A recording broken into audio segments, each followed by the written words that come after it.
Mm.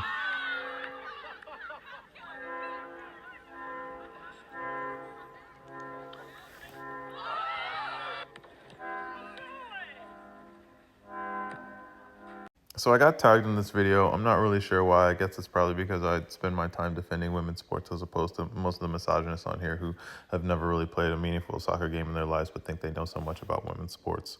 So let's break this down. The video shows Zaha and Yannick Bolasie, playing around with the women's Crystal Palace team, probably after training. So let's provide some context.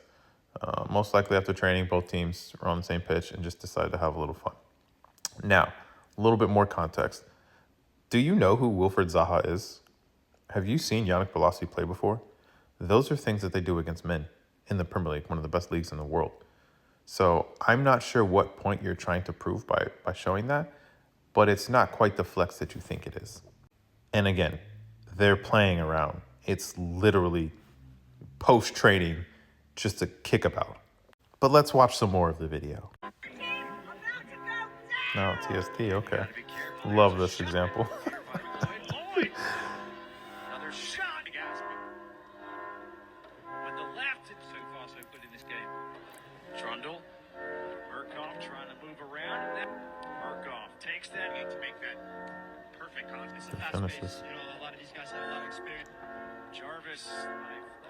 I really love this example because I literally played in TST that year against both of those teams. What you simple-minded social media trolls don't seem to understand is that if you looked at the roster for the U.S. women's team, every year of TST, it is full of players that have never played on the U.S. women's national team. It is full of players that are retired from professional soccer.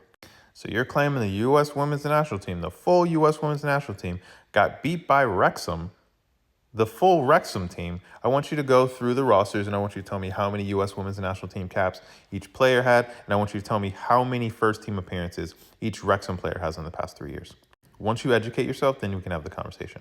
Now, the last example they give is the U15 boys that beat the U.S. women's national team in a scrimmage in like 2017. I'm not even going to address that one anymore. I'm genuinely not sure why most of you feel like you have to bring up men's football when we're having a conversation about women's football, but this isn't the video that's going to help you defend yourself.